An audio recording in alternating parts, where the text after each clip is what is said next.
સમૂહ લગ્ન તો થાય, ભેગા થઈને બધા સરસ મજાની ઉજવણી પણ કરે, પણ પછી ઘેર ગયા પછી મનમાં કીડો સરવળવા માંડે. કાકા મામા બધા આવે કે અરે ભાઈ સમૂહ લગ્ન તો થઈ ગયા, પણ આપણે નાતનું કંઈ કરવું પડે. હો, આ નાતનું આપણે પહેલાના લગ્નમાં ગયા હતા, આપણે ઢીકણાના લગ્નમાં ગયા હતા, આપણે ફલાણે જમવા ગયા હતા, આપણે જમાડવા પડે અને પછી મુસીબત શરૂ થાય. સમૂહ લગ્નનો ખર્ચો તો લખાણી પરિવાર કરે, પણ ઘેર ગયા પછી આ સગા વાલાનું દબાણ આવે અને ઘેર પાછું બીજો સમારંભ થાય.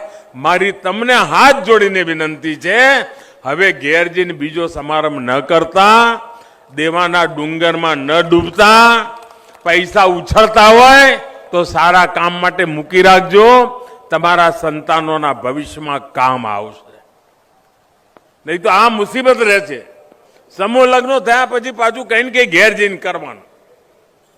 આટલી પવિત્રતાપૂર્વક, દિવ્યતાપૂર્વક આપની સંસાર યાત્રા શરૂ થતી હોય ત્યારે મારી આપને એટલી જ લાગણી ભરી વાત છે કે આપ આની ચિંતા કરજો.